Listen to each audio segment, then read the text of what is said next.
العلم هو النور الهادي والمفتاح لكل الخير من يرد الله به خيرا. بسم اللہ الرحمن الرحیم.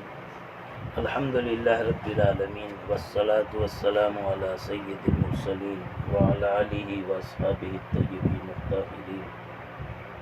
وعنہ ان النبی صلی اللہ علیہ وسلم نعى للناس النجاشی اليوم الذي مات فيه وخرج بهم الى المصلى فصف بهم وكبر 4 تکبیرات. عزیز طلبہ، اس روایت میں غائبانہ نماز سے جنازہ پڑھنے کا حکم بیان ہو رہا ہے. حضرت ابو ہریرہ کی روایت ہے کہ آپ صلی اللہ علیہ وسلم نے نعى للناس النجاشی، نجاشی کے انتقال کی خبر دی لوگوں کو. نعى اس کے معنی موت کی خبر دینا.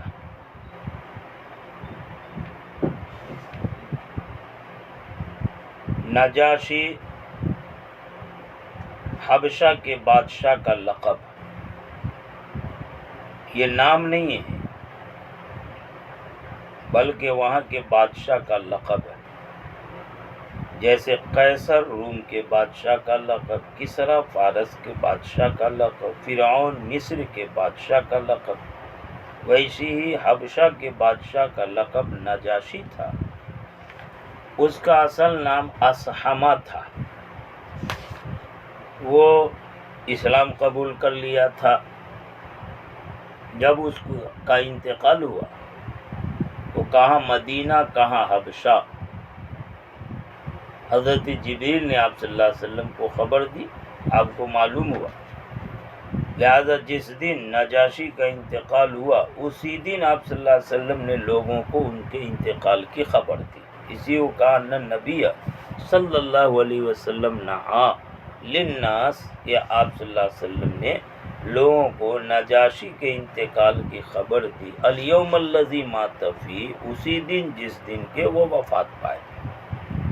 آگے کہتے ہیں وخرج بہم الی المصلی، اور لوگوں کو لے کر آپ صلی اللہ علیہ وسلم عیدگاہ کی طرف نکلے. وصف بہم، اور لوگوں کی صف بندی کی، نماز پڑھانے کے لیے صف لگائی. وکبر 4 تکبیرات، اور 4 تکبیریں کہیں، یعنی جنازے کی نماز پڑھائی اور جنازے کی نماز پڑھاتے ہوئے 4 تکبیریں کی. 4 تکبیروں کے ساتھ جنازے کی نماز مکمل فرمائی. جیسا کہ عام طور پر مشہور ہے کہ جنازے کی نماز میں 4 تکبیریں ہوتی ہیں. مسئلہ یہ ہے کہ نجاشی کہاں حبشہ میں، اور آپ صلی اللہ علیہ وسلم نے کہا مدینہ منورہ کی عیدگاہ میں ان کے جنازے کی نماز غائبانہ پڑھی. تو کیا غائبانہ نماز جنازہ جائز ہے؟ اس سلسلے میں فقہا کا اختلاف ہے. شوافی حضرات اور غیر مقلدین یہ کہتے ہیں کہ نماز جنازہ غائبانہ بھی جائز ہے، لیکن ان کے علاوہ جمہور ائمہ علماء فرماتے ہیں کہ غائبانہ نماز جنازہ جائز نہیں ہے.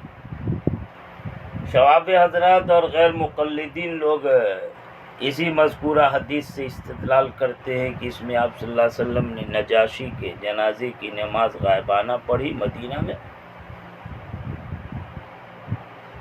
ان کے علاوہ جو جمہور علماء ائمہ ہیں جو کہتے غائبانہ جنازے کی نماز جائز نہیں ہے، وہ حضرات صحابہ اور پوری امت کے تعامل کو دلیل بناتے ہیں کہ صحابہ میں خلفائے راشدین نے بھی کبھی کسی کا غائبانہ جنازہ نہیں پڑھا، اور بعد میں خلفائے راشدین کے بعد بھی صحابہ کرام عام مسلمانوں نے بھی غائبانہ نماز جنازہ نہیں پڑھی.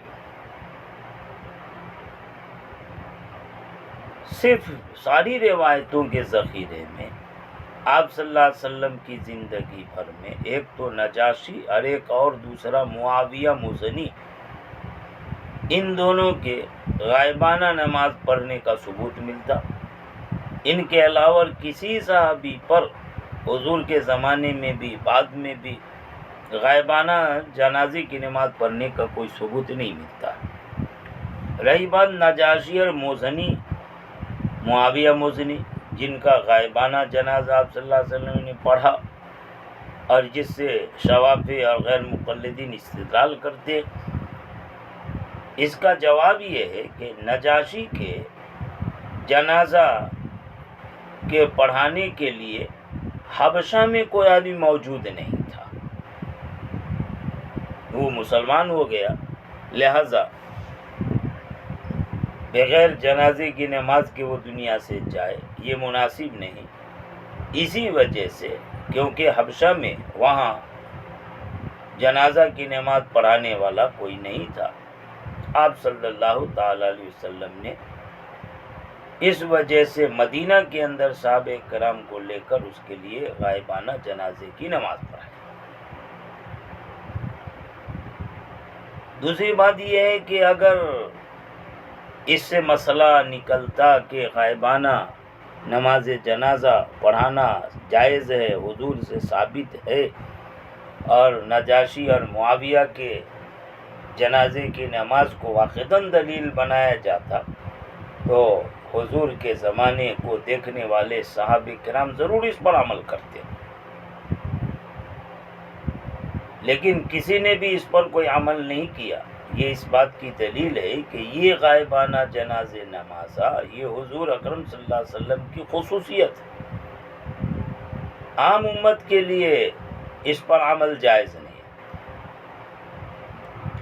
اور خصوصیت کی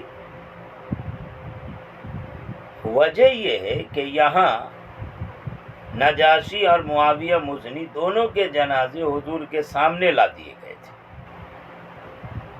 یعنی مطلب یہ ہے کہ درمیان سے تمام حجابات اٹھا دیے گئے تھے، ایسی ہی جیسے بیت المقدس آپ کے سامنے کر دیا گیا تھا، تمام حجابات اٹھا دیے گئے تھے اور کفار آپ سے سوال کرتے جاتے تھے اور آپ بالکل دیکھ دیکھ کر کے بیت المقدس کو جواب دے رہے تھے، اور جب تمام حجابات ہٹا دیے گئے اور نجاشی اور معاویہ مزنی دونوں کے جنازے گویا حضور کے سامنے ہو گئے تو یہ غائبانہ جنازہ نہیں ہوا، یہ تو حاضرانہ جنازہ ہو گیا، غائب کا نہیں بلکہ حاضر کا جنازہ ہوگا۔ اس کے علاوہ آپ صلی اللہ علیہ وسلم نے کبھی غائبانہ کسی کی نماز جنازہ نہ پڑھی نہ پڑھایا، لہذا اس واقعے کو دلیل بنانا یہ مناسب نہیں ہے۔ یہ آپ صلی اللہ علیہ وسلم کی خصوصیت ہے، لہذا اس پر کسی اور کو قیاس کرنا یہ درست نہیں ہے۔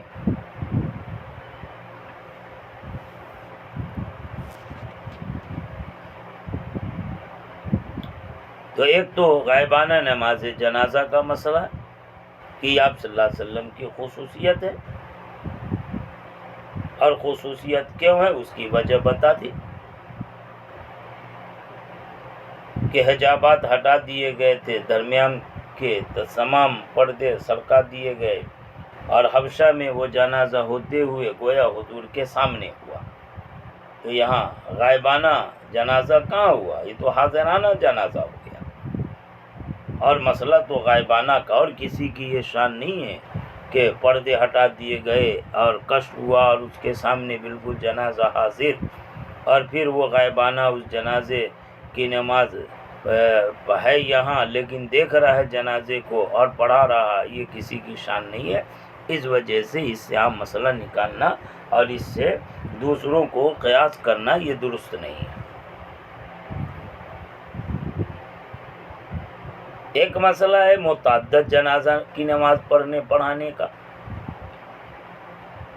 یہاں بھی فقہا کا فیصلہ ہے کہ اگر ولی کی اجازت کے بغیر جنازے کی نماز پڑھ دی گئی ہو تو ولی جب آ جائے تو وہ اس نماز جنازہ کو لوٹا سکتا ہے، گویا پہلے والے جنازہ کی نماز ہوئی نہیں، بعد میں جو پڑھی گئی وہی نماز جنازہ ہوئی۔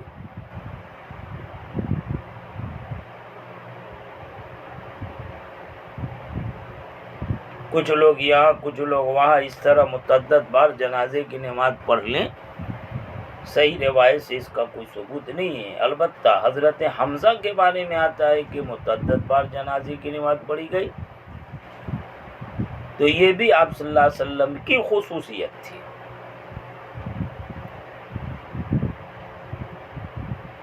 اس حدیث پاک سے ایک بات یہ ثابت ہو گئی کہ جنازے کی نماز مسجد میں نہ پڑھی جائے، مصلی عیدگاہ ہے، یعنی آبادی سے باہر عیدگاہ۔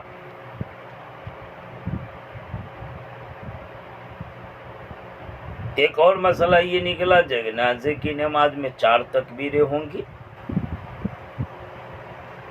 البتہ آگے دوسری روایت آ رہی ہے حضرت عبد الرحمن بن ابی لیلہ کی، قال وہ کہتے کان زید بن ارقم یکبر علی جنائزنا 4، کہ حضرت زید بن ارقم ہمارے جنازے پر 4 تکبیر کہتے تھے۔ وَإِنَّهُ كَبَّرَ عَلَى جَنَازَةٍ 5، ایک جنازے پر انہوں نے 5 تکبیر کہیں۔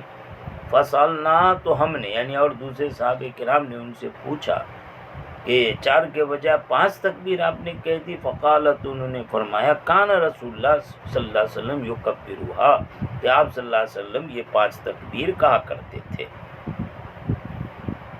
جنازے کی نماز میں 4 تکبیر یا 5 تکبیر، دوسری حدیث کا مسئلہ۔ چاروں ائمہ کے یہاں جنازے کی 4 ہی تکبیریں ہوتی ہے، ان پر سارے ائمہ کا اتفاق۔ 4 سے زائد 5 ہو یا اور زائد ہو، یہ سب متروک ہے۔ وجہ یہ ہے کہ آپ صلی اللہ علیہ وسلم، جیسا کہ حضرت زید بن ارقم نے کہا، کان رسول اللہ یکبرھا، آپ صلی اللہ علیہ وسلم 5 تکبیر کہا کرتے تھے، یہ شروع کا عمل تھا۔ لیکن آخری عمل آپ صلی اللہ علیہ وسلم کا 4 تکبیرات ہی کے بارے میں، چنانچہ اور دوسری تمام روایاتیں اس کی شہادت دیتی ہیں۔ ہاں، بعض روایت میں جو 5 تکبیرات کہیں اس سے زائد کا بھی ذکر آیا۔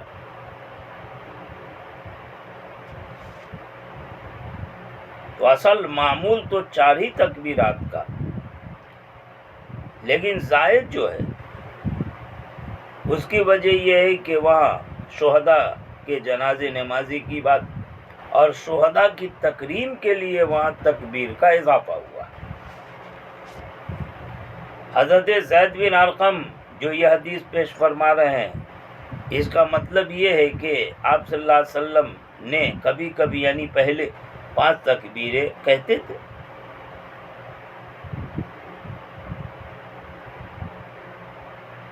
کبھی کبھی یہ کہ پہلے 5 تکبیریں کہا کرتے تھے، بعد میں انہیں ترک کر دیا۔